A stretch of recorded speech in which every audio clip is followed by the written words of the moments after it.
Mesdames et messieurs, bonjour. J'espère que vous allez bien. Aujourd'hui, en ce beau dimanche, on va aborder un sujet, ça fait très longtemps qu'on me le demande. Je pense que ça fait depuis le début, donc ça va bientôt faire 4 ans.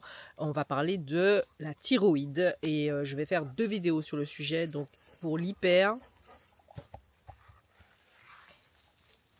excusez-moi, puisque attendez 2 minutes.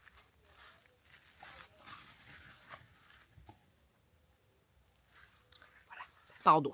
Je disais, on va parler de la thyroïde. Et dans la thyroïde, on a l'hyperthyroïdie et l'hypothyroïdie. Aujourd'hui, on s'intéresse à l'hypothyroïdie. Avant toute chose, avant de commencer, de rentrer dans le vif du sujet, je ne suis pas docteur, hein, vous le savez déjà. Donc tout ce que je vous dis là, c'est à titre indicatif. On va parler des plantes. Donc je vous rappelle que je regroupe les plantes autour d'une problématique ou d'un sujet de santé. Je ne fais pas le contraire. Je ne vais pas prendre votre problématique et vous dire quelle plante prendre. Là, c'est les plantes qu'on a dans le jardin.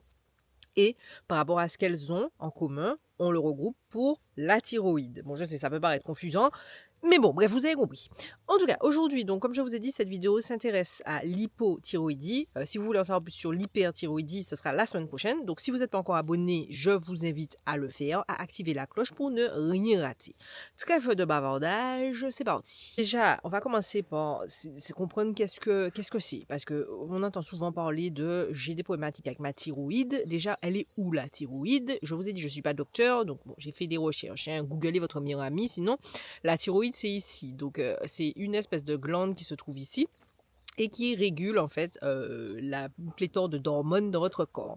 Donc, quand elle ne va pas bien, on a soit de l'hypo en bas, donc c'est moins, soit de l'hyper, c'est trop. Donc, aujourd'hui, hypo, c'est-à-dire que votre thyroïde fonctionne au ralenti. Plus précisément, ça veut dire qu'elle ne produit pas assez d'hormones. Alors, les hormones, je crois que c'est K2, C2, L3, T4. En tout cas, il y a des lettres de l'alphabet avec des chiffres. Vous irez voir en barre de description si vous voulez en savoir plus, vraiment en détail sur quelles sont les hormones qui sont au ralenti. Et en fait, ça impacte votre corps dans son ensemble. En général, on commence à se poser des questions quand on a une fatigue assez régulière. On est souvent aussi, vous savez, on a froid très régulièrement, on prend du poids, constipation, la peau est séchée, on a du mal à se concentrer. Les problèmes menstruels, donc mesdames, ça peut être des règles trop abondantes, des règles pas assez abondantes, enfin pas assez abondantes, on fait pas de règles, enfin en tout cas, il y a un débalancement au niveau de vos hormones, le truc est débalancé, d'accord? Donc en général, on ne va pas tout de suite sur les problématiques de thyroïde, mais il y a beaucoup de personnes qui se rendent compte qu'au final, quand elles ont ces symptômes-là, des fois, le docteur ne le voit pas tout de suite et il ne préconise pas forcément un test tout de suite pour savoir si on a un problème avec sa thyroïde. Et il y en a beaucoup en fait qui ressentent ce genre de problématique et qui se disent ah mais peut-être que c'est ma thyroïde et qui insistent avec les docteurs. J'ai déjà vu des cas qui insistent avec les docteurs pour leur dire je pense que c'est ma thyroïde. Est-ce qu'on peut aller faire des tests dans ce sens-là? Donc messieurs dames. Si vous avez ce genre de problématique, n'hésitez pas à aller pousser un peu plus au niveau des tests et demander peut-être de voir, de checker au niveau de votre thyroïde. Bref. La parenthèse était longue, là au moins on sait de quoi on parle, donc on parle de cette glande-là, et aujourd'hui on va voir les plantes du jardin créole, donc on va voir 5 plantes plus particulièrement qui poussent chez nous sous nos latitudes en Martinique, Guadeloupe, bref, du moment que c'est un chalet, d'accord, du moment que vous n'êtes pas dans le foie de la personne et que vous avez de la chaleur, vous allez retrouver normalement ces plantes chez vous, chez votre grand-mère, chez votre tati, peu importe, et je vais vous donner des petits bonus aussi à la fin de la vidéo, tirés bien sûr des articles scientifiques. Malheureusement je ne pourrai pas vous montrer les plantes, mais je vais juste vous les citer et je vous inviterai à aller faire des recherches plus en détail. Comme d'habitude, je ne suis pas parole d'évangile. Allez confronter ce que je vous dis, allez faire des recherches. Google Scholar est votre meilleur ami. Sans plus tarder, on voit la première plante, c'est parti. J'essaye de faire vite avant que la pluie arrive. La première plante, alors c'est un arbre, il est juste derrière. J'ai cassé sa branche, il est juste derrière moi, au-dessus de moi, c'est le moringa. Alors, le moringa, c'est un allié en cas d'hypothyroïdie, c'est-à-dire que, je le répète, la thyroïde fonctionne au ralenti. N'allez pas prendre ça si vous faites de l'hyperthyroïdie. Donc, toutes les plantes que je vais vous citer là, n'allez pas les prendre si vous êtes dans l'hyper. Quand votre thyroïde fonctionne trop, ok, on ne prend pas ces plantes-là. Elles ne sont pas recommandées. Là, c'est vraiment sur hypo, c'est-à-dire que ça fonctionne au ralenti. Je vous ai dit, pas docteur, mais pas aller tuer comme ça, s'il vous plaît, merci. Bref, le moringa. Je vais faire une parenthèse juste après pour vous parler des contre-indications, de pourquoi vous allez entendre aussi que souvent le moringa peut être contre-productif en cas de problématique de thyroïde.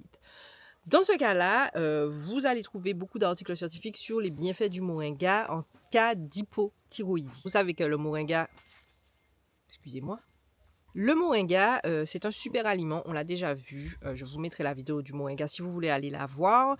Il y a eu beaucoup d'articles scientifiques sur le sujet. Vous savez qu'il est riche en zinc, il est riche en oméga, il y a plein de super nutriments à l'intérieur, fer, etc. Et c'est un stimulant naturel. Donc c'est pour ça que c'est très intéressant au niveau des hormones, au niveau du soutien du corps et aussi de la thyroïde. Attention, parenthèse ouverte. Le moringa, il faut faire attention. Au niveau de la thyroïde, il ne faut pas non plus en prendre des tonnes. C'est surtout au niveau de la quantité. Alors, il faut savoir que même si ce dernier contient des antioxydants extrêmement puissants, donc qui vont protéger la thyroïde du stress, qui vont protéger votre corps, comme on l'a dit, ça peut être contre-productif parce que il y a certaines, il y a certaines analyses, il y a certains scientifiques en fait qui ont décelé quelque chose dans le moringa en fait qui se rapproche de ce qui se retrouve dans le chou, parce qu'en général vous avez une liste d'aliments aussi qui vous est déconseillée quand vous faites de l'hypothyroïdie.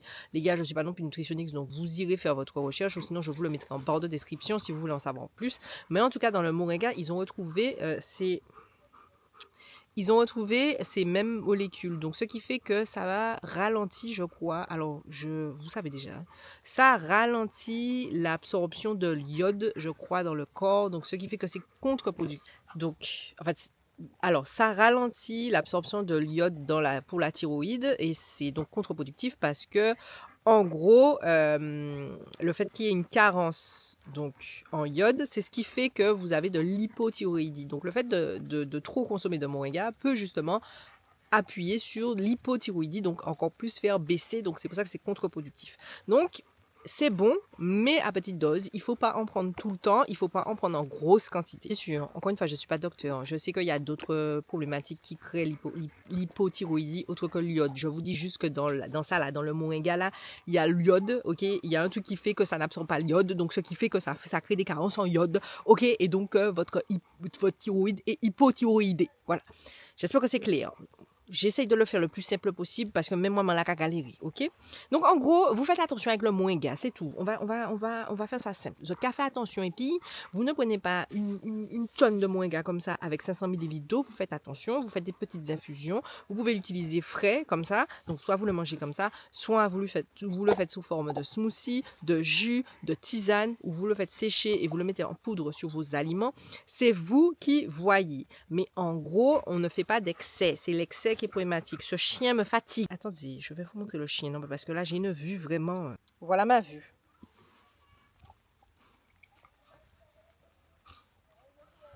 Voilà.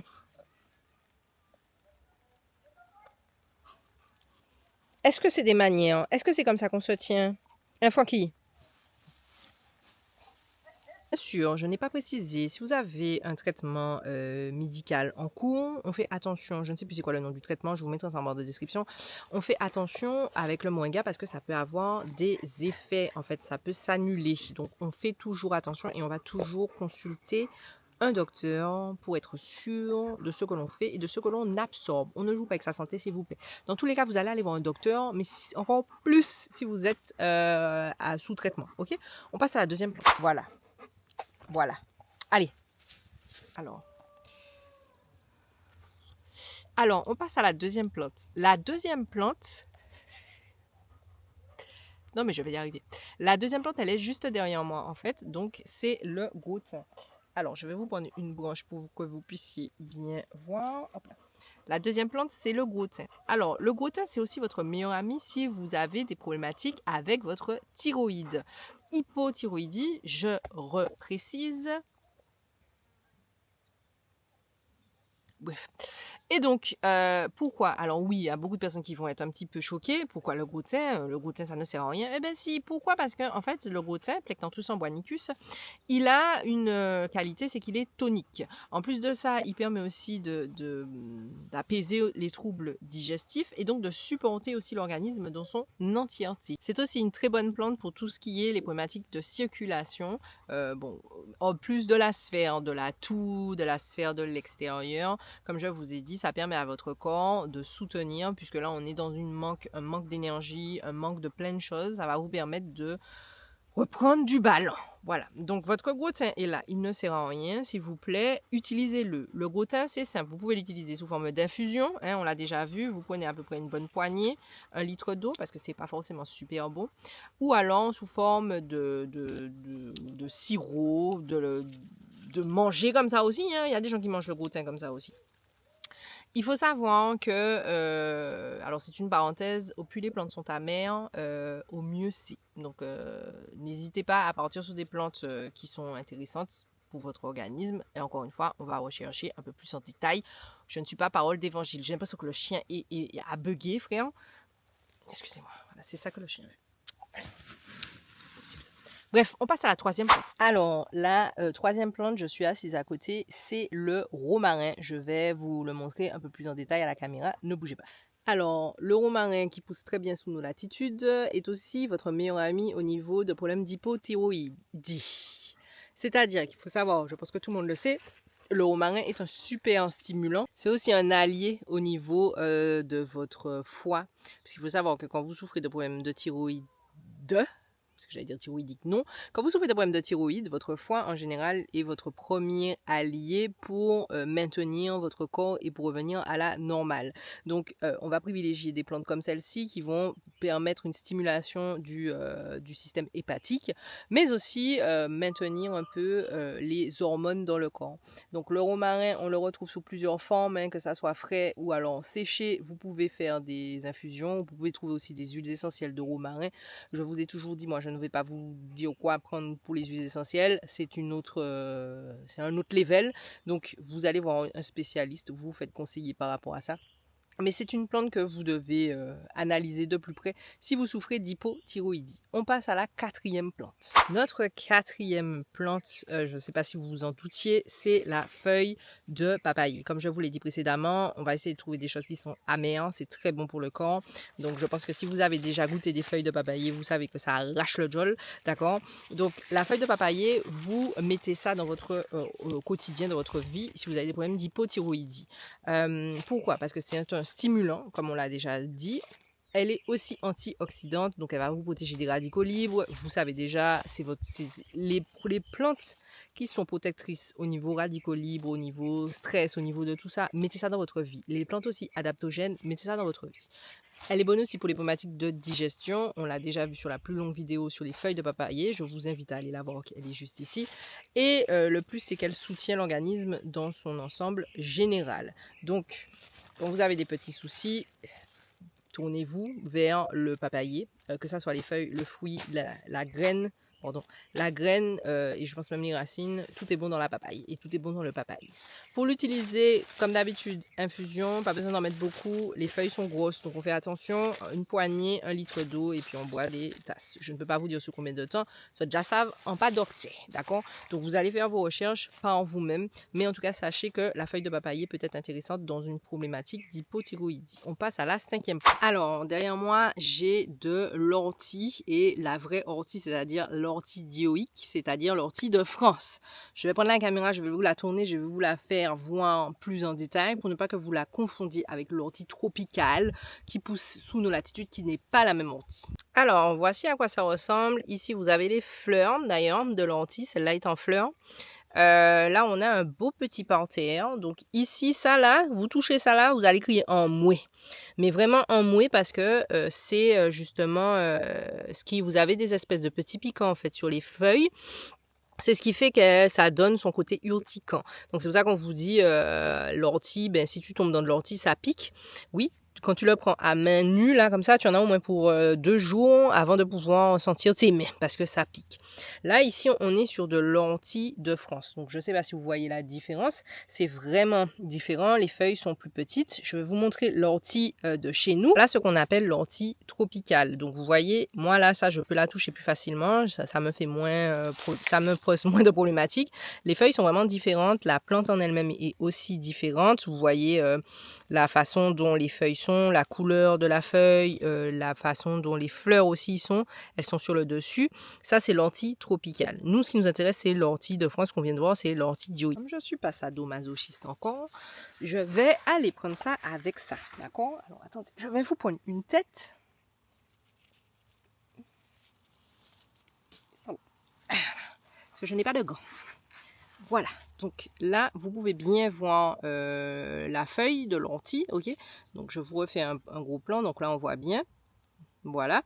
Alors, l'ortie, elle est bonne pour les problématiques de thyroïde. Donc, pour de l'hypothyroïdie, c'est une plante que vous allez retrouver dans le classement des 2, 3, 4 premières plantes qui ressortent le plus souvent. Pourquoi? Parce que, je pense que vous l'avez déjà entendu, c'est un tonique, ça reminéralise votre corps, ça vous apporte de la vitalité et ça a aussi une incidence sur les hormones. Donc, c'est tout bénef. L'ortie tropicale, elle aussi, a ce côté reminéralisant et ce côté vitalité. Donc, vous pouvez en prendre, je vous anticipe, mais le mieux, c'est vraiment d'utiliser celle-ci ici. Maintenant, on fait attention, on n'utilise pas, c'est un peu comme pour le moringa, on n'utilise pas à forte dose et on fait attention si on est sous traitement parce qu'il peut y avoir corrélation. Donc, je vous inviterai à aller faire vos recherches plus en profondeur pour savoir si le traitement que vous prenez est en corrélation avec cette plante-là, c'est-à-dire l'ortie. Maintenant, je vous rappelle, messieurs Damiel, que l'ortie perd de son côté urticant, donc le fait que vous ne pouvez pas toucher, quand elle est chauffée. Donc ne vous inquiétez pas, vous pouvez la prendre sous forme de tisane, vous pouvez la prendre aussi sous forme de soupe. Les soupes d'ortie sont très bonnes, un peu comme le pissenlit. Encore une fois, je le répète, nous n'exagérons pas sur la quantité et nous n'exagérons pas sur le temps. Pas aller boire soupe d'ortie tous les jours. C'est pas pour ça, c'est pas fait pour ça. Zot qui arrive là maintenant aussi. Pourquoi? Parce que en fait, il y a comme des petits cristaux dans la plante, sur les feuilles et tout, qui vont venir se mettre, me semble-t-il, sur vos reins. Et ça va vous provoquer des problèmes. Donc, messieurs, dames, je le répète, c'est à petite dose. On ne prend pas des soupes d'ortie tous les soirs, on ne prend pas des infusions d'ortie tous les jours. Pendant 48 mois, d'accord, et 48 ans. On ne fait pas ça. C'est petit à petit, c'est tranquillement, de temps en temps. On fait sur une petite période, on s'arrête, on refait sur une petite période, on s'arrête. Je vous ai déjà dit, faites ça comme les médicaments. Vous pouvez prendre Doliprane tous les jours, ok? Vous n'allez pas vouer des Doliprane sur vous tous les jours.